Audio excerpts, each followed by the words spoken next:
For centuries, royal jewels have been passed down through generations, symbolizing the grandeur of dynasties and alliances between royal houses. Some jewels became cherished family heirlooms, while others were lost over time.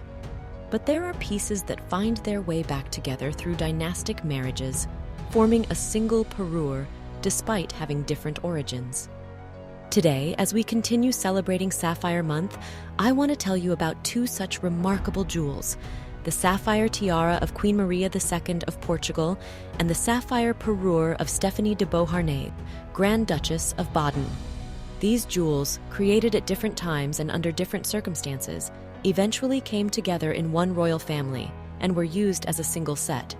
But over the years, their fate took an unexpected turn. Before we begin, please support my channel by clicking the like and subscribe buttons. Thank you. Let me start with the important 19th century sapphire and diamond crown, as Christie's described it when the tiara was put up for sale.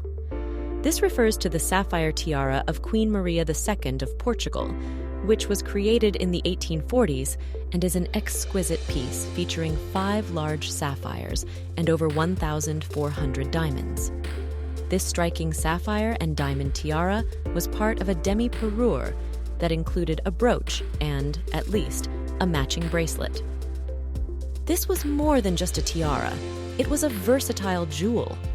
The upper elements could be detached and worn as individual brooches, while the base could be worn as a smaller bandeau, allowing the tiara to be styled in different ways depending on the occasion.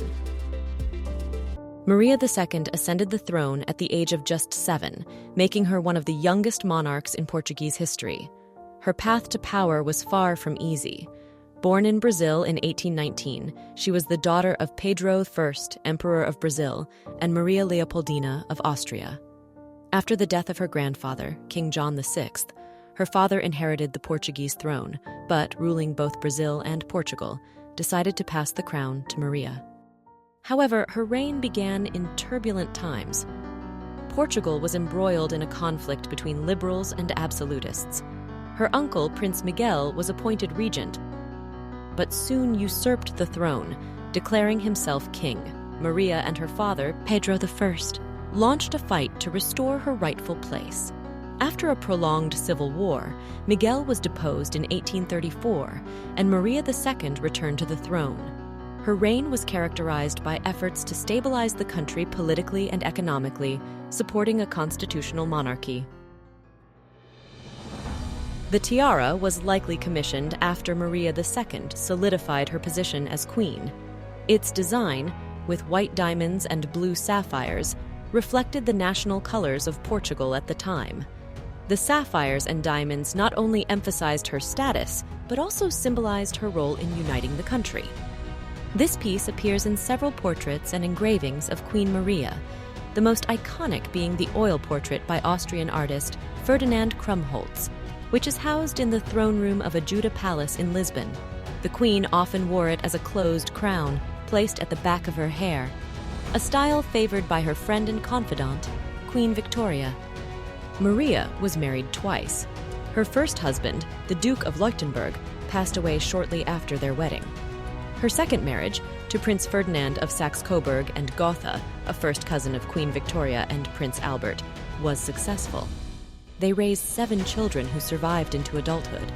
Per Portuguese royal tradition, Ferdinand became king consort after the birth of their eldest son, Pedro V. Queen Maria II and King Ferdinand II ruled jointly until the end of her life. Tragically, Maria died in 1853 during childbirth, at the age of just 34. After her death, her jewels, including the tiara, were divided among her children. The sapphire tiara was inherited by her eldest daughter, Infanta Antonia, who married Prince Leopold of Hohenzollern in 1861. They had 3 sons, one of whom was Ferdinand, King of Romania. Let's leave the story of Queen Maria's sapphire tiara for now and move on to the second jewel I promised to tell you about, the sapphire parure of Stephanie de Beauharnais, which also ended up in the hands of the Hohenzollern family and became part of one grand set together with Maria II's tiara. Stephanie de Beauharnais, Grand Duchess of Baden, was born on August 28, 1789. She was orphaned at an early age and spent her early years in a convent in rural France. Shortly after her marriage, her Aunt Josephine took Stephanie under her wing. She grew up in Versailles and Paris. A month before her own wedding, she was adopted by Napoleon and became Her Imperial Highness, Princess Stephanie Napoleon. On April 6, 1806, she married Prince Karl of Baden, becoming Grand Duchess of Baden, which made her part of the German aristocracy. In marriage, she gave birth to 5 children, 2 sons, who died in infancy, and 3 daughters. A written record found among her jewelry boxes stated that these sapphire jewels were a gift from her cousin, Hortense de Beauharnais. Such an origin is very likely. In many paintings, Hortense and her mother, Empress Josephine, can be seen wearing similar precious belts. It is also believed that the sapphire parure was a wedding gift. This set of jewelry, made in the early 19th century, includes a tiara, a necklace, a bracelet, 2 brooches, 2 pendants, a ring, and a pair of earrings. It features a total of 38 high-quality sapphires from Sri Lanka, decorated with old-cut and rose-cut diamonds. The most eye-catching piece is the sapphire necklace, which is set with 10 octagonal sapphires weighing over 70 carats in total, with the largest sapphire weighing 15 carats. Each sapphire is connected by diamond links, and it has been confirmed that none of the sapphires in this set underwent heat treatment. The necklace is made of white gold, dating back to the early 1800s. After Stephanie's death, the parure was inherited by her daughter Josephine, who married Prince Karl Anton of Hohenzollern in 1834. From that point, the parure passed into the hands of the Hohenzollern family and became part of their collection of jewels. It is believed that Princess Josephine made some alterations to the parure, transforming the belt into a bandeau tiara and a bracelet. In her will, she left the sapphires to her eldest son, Leopold. In 1861, when Leopold, Prince of Hohenzollern-Sigmaringen, married Infanta Antonia, the 2 sapphire sets were united. The Hohenzollern family now had not just a collection of jewels, but a magnificent royal set, which could be worn at the grandest events. The combination of sapphires and diamonds in Maria II's tiara and Stephanie's parure created a cohesive look, perfect for the most important royal occasions. Unfortunately, no publicly available images show Princess Antonia wearing the sapphire tiara, but the set remained with the family for years. The sapphires were inherited by Leopold and Antonia's eldest son, Prince William of Hohenzollern. In the early 20th century, Prince William's daughter-in-law, Princess Margaret Carola of Saxony, was photographed with the jewel in an official portrait. Later, this set was often used at family celebrations and royal weddings. Princess Margaret Carola wore parts of the parure at the weddings of her 7 children. For instance, she wore the tiara during the wedding celebrations of her son, Prince Johann Georg of Hohenzollern, to Princess Birgitta of Sweden in 1961. In 1966, Princess Margaret Carola loaned the sapphire parure to her daughter-in-law for the wedding ball of the Margrave of Baden. The following year, the tiara and parure were loaned to another daughter-in-law for the wedding of Queen Margrethe II of Denmark in Copenhagen. However, fate did not allow these jewels to remain together forever. In 2021, at Christie's auction in Geneva, Maria II's sapphire tiara and Stephanie de Beauharnais' sapphire parure were separated once again and sold as individual lots. Stephanie's 9-piece set was also auctioned off in separate lots, further dividing the jewels. This marked the end of their shared history, which had lasted for over a century. Sadly, the stunning sapphire set was dispersed into private collections, and it is unlikely that it will ever be reunited.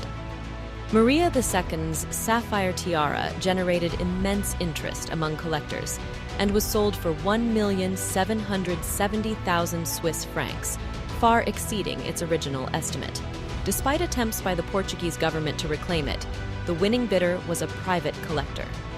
Fortunately, the collector allowed Queen Maria's sapphire tiara to be displayed at the Portuguese Crown Treasure Museum for 1 year, although it has now returned to the private collection. Now, let's take a look at how the remaining pieces from the sapphire set sold at auction.